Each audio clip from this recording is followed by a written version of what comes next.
നമസ്തേ. ഞാൻ സിദ്ധി ബ്രഹ്മാതിമഠം സുരേഷ് തിരുമേനി. നാം ഇന്നിവിടെ നിൽക്കുന്നത് ശ്രീ കല്ലേലി ഊരാളി അപ്പുപ്പൻകാവ് എന്ന ക്ഷേത്രത്തിലാണ്.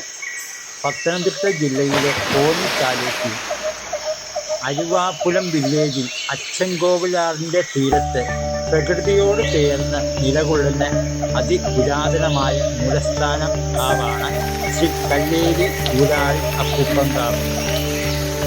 പ്രതിഷ്ഠ ഊരാളി അപ്പുപ്പൻ 999 മലദൈവങ്ങളുടെ അധിപൻ ഊരാളി അമ്മുമ്മ അപ്പുപ്പൻ്റെ അമ്മയായി ആരാധിക്കുന്നു. ഇത് ആദി ദ്രാവിഡ നാഗ ഗോത്ര സംസ്കാരത്തിൻ്റെ ജീവനുള്ള സാക്ഷ്യമാണ്.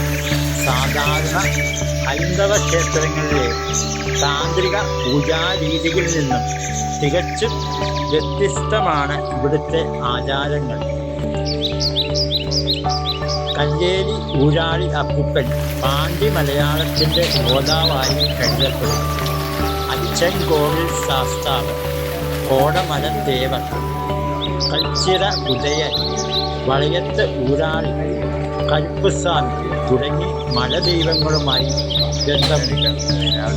999 മലകളുടെ മൂലസ്ഥാനാധിപൻ എന്ന പഴമക്കാരുടെ വിശ്വാസം. മനുഷ്യനെയും പ്രകൃതിയെയും ബന്ധിപ്പിക്കുന്ന കണ്ണിയാണ് അപ്പുപ്പൻ എന്ന് സത്യാന്വേഷികൾ സാക്ഷ്യപ്പെടുത്തുന്നു. ആചാരങ്ങളും വഴിപാടുകളും.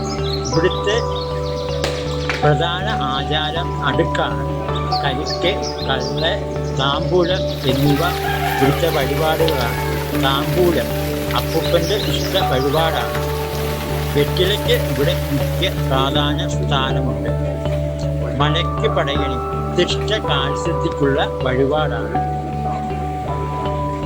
24 മണിക്കൂറും പൂജയുള്ള ക്ഷേത്രമാണ് കല്ലേലി അപ്പുപ്പൻകാവ് ക്ഷേത്രം. ഉപദേവതകളായ വടക്കാഞ്ചേരി വല്യച്ഛൻ, ഗണപതി, പരാശക്തി, യക്ഷിയമ്മ, നാഗരാജാവ്, നാഗയക്ഷി, രക്തരക്ഷസ്, കുട്ടിച്ചാത്തൻ, കൊച്ചുകുഞ്ഞ്, അറുകൊല, ഭാരത പൂങ്കുറവൻ, ഭാരത പൂക്കുടുത്തി, ഹരിനാരായണ തമ്പുരാൻ തുടങ്ങിയവർ ഈ ക്ഷേത്രത്തിൽ കുടികൊള്ളുന്നു. കാവിൻ്റെ മഹത്വം. അഷ്ട ഐശ്വര്യങ്ങളുടെ വിളനിലം എന്നാണ് കല്ലേലിക്കാവ് അറിയപ്പെടുന്നത്. വിളിച്ചാൽ വിലപ്പുറത്തെത്തുന്ന കാനനവാസൻ കുടികൊള്ളുന്ന കാവ്. നാനാജാതി മതസ്ഥരുടെ അഭയകേന്ദ്രമാണ്. മതസൗഹാർദ്ദത്തിനും നേർക്കാഴ്ചയാണ്. പ്രകൃതിയെ പരിപാലിച്ച് പഴമ നിലനിർത്തിയുമാണ് ഈ ക്ഷേത്ര നിർമ്മാണം.